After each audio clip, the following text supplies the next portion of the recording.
Okie dokie. So this is our last talk in that line of truth the last few weeks. And I love that Cindy gave us that example of kindness, because the topic for today is truth. Our truth is compassion and kindness. And that's really what it is and what we are. We are built on compassion and kindness. I'm going to refer to this book a couple times. So I brought it with me so you could see it in case you were interested. It's called Deep Truth by Greg Braden. I want to start off with a quote from this book. He says, there's a growing body of scientific evidence gathered from more than 400 peer-reviewed studies is leading to an undeniable truth that violent competition and war directly contradict our deepest instincts of cooperation and nurturing. And throughout the book, there's this evidence after evidence, scientific discovery after scientific discovery, wrapped up in the basis of who we really are, to bring forth that premise that we really are.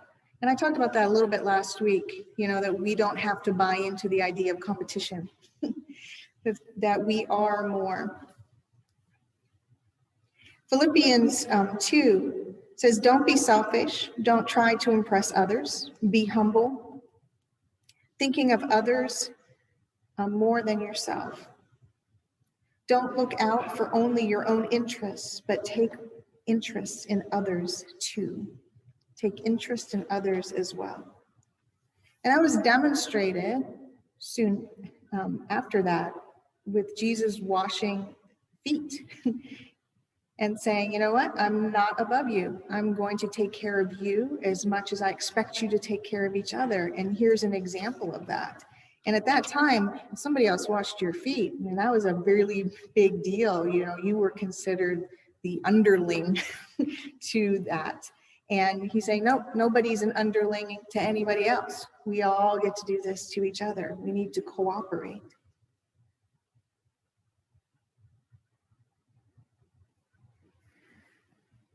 So also brought out in this book is that war on this planet and through humans has not always been our way. That's a relatively recent development in the line of humanity. And they've been able to find some archaeological evidence of when they saw the first major conflict based on burial grounds and such and fossil records. So to know that somewhere along the line, this idea that one had to be better or to have more, was a new idea. That we started off with this idea of, and this recognition that we're in it together. General Omar Bradley, who's a former chairman of Joint Chiefs of Staff, he says, ours is a world of nuclear giants and ethical infants. We know more about war than we know about peace, more about killing than we know about living. That's a pretty big statement from somebody whose career was based in understanding how to wage war and all of that and what we do in that kind of reality. There's a Buddhist philosophy of 2 arrows. I'll try to explain it a little bit. But the first arrow is our everyday lives. We have physical discomfort. Things happen to us that we get to choose what to do with. So there's illness, there's age, we all grow older. There's grief of all kinds of things, of passing of loved ones, of losing of jobs, of change, of a whole bunch of. And change itself. Change itself is something that causes discomfort. We like the way we like things. And that's one arrow, recognizing that there's normal things on our planet that we have to deal with and that can cause mental, emotional, or physical discomfort.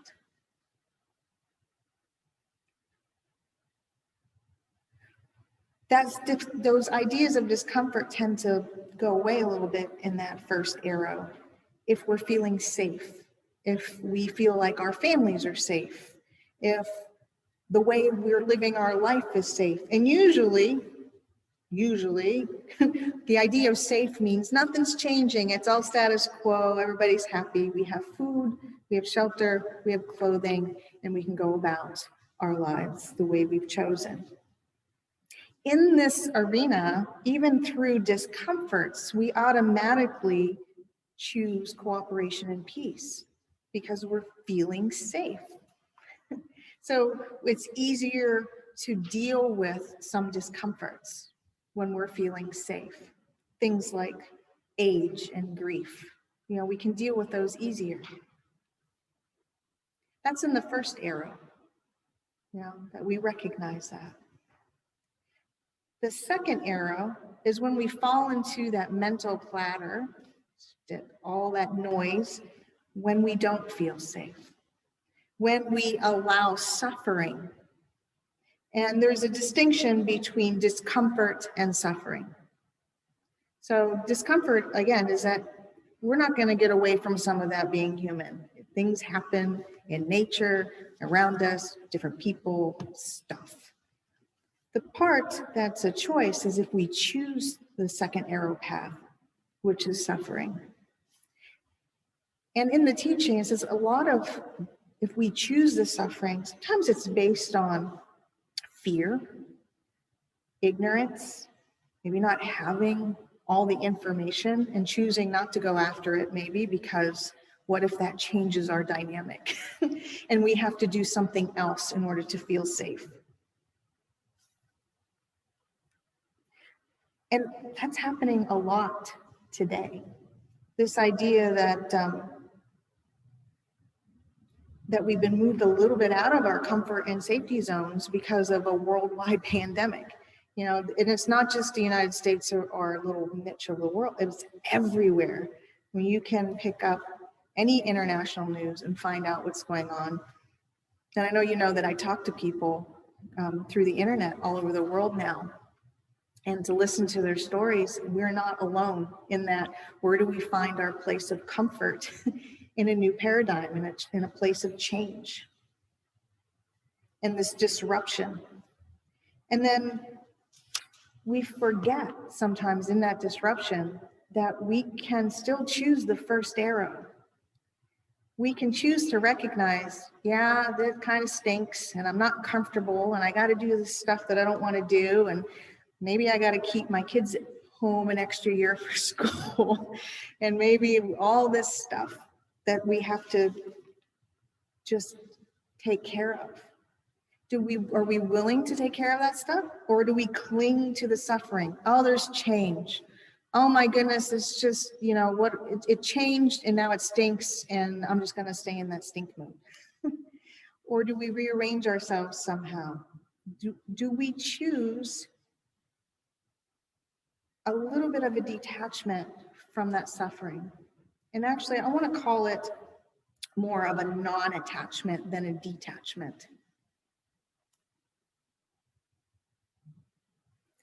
Because sometimes when we say detachment, we leave it over there. We just don't even want to deal with it, right? And we say, well, I'm going to detach, and I'm just going to stay in my own little bubble. And yet, what we're really being asked to do is a non-attachment, which means we're not attached to the outcome. We're not attached to that outcome, whatever happens, that we can flow with it and recognize we might be uncomfortable, but we can still get there, especially through cooperation and kindness and compassion. Charles Fillmore says, one must give up personal attachments before one can receive the universal. When we deny our attachment to matter and material conditions and affirm our unity with spiritual substance, we enter the new consciousness of real substance. This non-attachment does not mean that we become aloof, right? It doesn't mean we totally separate.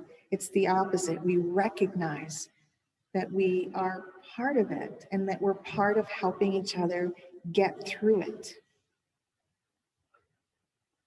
just as Jesus demonstrated, washing everybody's feet. We're going to get through it together. You have to be willing to do this for each other. There's another story from the Buddha that he demonstrates this to monks monks would live together in little huts or habitats in order to meditate and further their awareness and separate themselves out from the village or society and go off on their own. But they would live together in these huts. And the story goes, he came across one of these with several monks. And when he went inside, there was one of their group on the ground, on their cot, very, very sick. And so sick that he was even lying in his own filth, his own excrement, everything. And he's like, what's up, dudes? What's up with the rest of you that he's over here by himself and very, very ill, and you guys are going about your meditative business? And their misnomer was that detachment meant not getting involved. That detachment meant for them to recognize a further awareness and to meditate and do their thing, meant totally separating from whatever else was going on the planet, including somebody so close to them in their own living quarters. And at that moment, said the Buddha was like, no. And he went over and started taking care of the monk that was sick and cleaned him up and asked them, would you let me lie there? And they're like, well, no. He's like, then why are you letting him lie there? It's the same thing. We don't remove ourselves so much that we forget the compassion for another.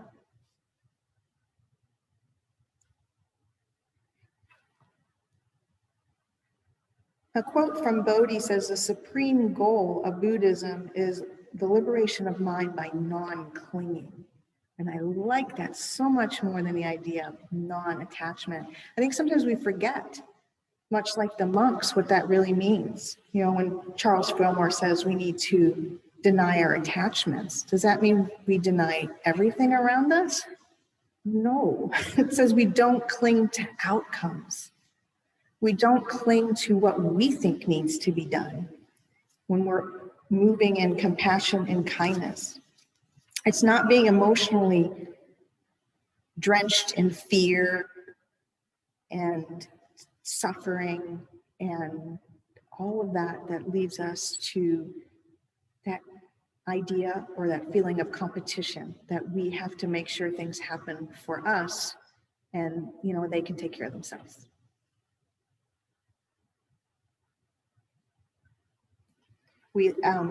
We change with the circumstances.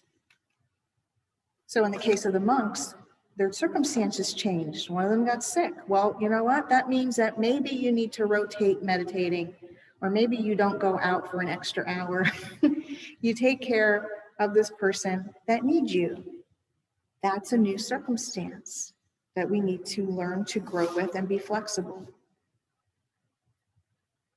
So there's a notion, an argument that violence, even in wartime, is sometimes morally appropriate. And there's arguments back and forth with that. And yet, it's some of those moments of those most egregious violence that we find these incredible examples that we really need to live to the contrary. And I'm going to read for you a little story that was printed in this book, Deep Truth, about a proof of this goodness that overrides even in those violent times. It was on a dusty road halfway around the world. The clearest possible expression of human compassion and our essential goodness was demonstrated when the lives of 4 American servicemen were saved in 2008. On that day, Private First Class Ross McGinnis was manning a machine gun over the hatch covering the inside of the armored personnel carrier where he and 4 other soldiers were on duty. Suddenly, an Iraq fighter tossed a live hand grenade into the opening. It landed inside the vehicle, where McGinnis's fellow soldiers and friends were trapped. McGinnis was trained to survive. He could have applied this training and taken the opportunity to jump to the ground from the turret opening to save his own life. It would have made perfect sense for him to do so, but he didn't. Instead, he dropped down the opening to the inside of the vehicle and offered himself as a human shield against the blast that was only seconds away. Ross McGinnis died instantly as his body absorbed the impact and the shrapnel to save his comrades. If McGinnis wouldn't have blocked it with his body, there's no doubt that nobody would have escaped it, said the driver of the vehicle, who was injured by fragments from that blast. At a White House ceremony, Ross McGinnis became the 4th soldier of the Iraq War to receive the U.S. Medal of Honor, which was presented to his parents by President George W. Bush. America will always honor the name of this brave soldier who gave all for his country and was taken to rest at the age of 19. What Ross McGinnis gave for his country reminds us all that the fullest expression of our truest nature. We care about one another in extraordinary ways, and our care shows itself as a reflex when life is at stake. And it's not only human life that triggers our response to goodness. And he goes on to give examples of us in the natural world and the world of animals as well. Ephesians 6:10 says, "Finally, be strong in the Lord and in the strength of the power of Spirit." Charles Fillmore says the strength discussed here, that strength of the power of Spirit, is not physical strength alone, but mental and spiritual strength. All strength originates in spirit, and the thought and the word spiritually expressed bring the manifestation of that strength of spirit. And since we are spirit, we have the ability to persevere, to get beyond, to pick the first arrow, to hold on to those divine truths, to act from a place of justice and compassion, to not fall into a false or fearful narrative of competition and total detachment. And when that notion of non-clinging and cooperation are our fundamental makeup, we do amazing things. We offer kindness. We share kindness and compassion. In the Essene Gospel of Peace, I'm going to leave you with this thought. It says, "There are 3 are the dwellings of the Son of Man, and no one may come before the face of the one who knows not the angle of peace in each of the 3. And these are body, thoughts, and feelings. Body, thoughts, and feelings. And that we must know peace in each of those in order to fully be part and recognize our part in that oneness." So compassion and cooperation really are our truth. Thank you.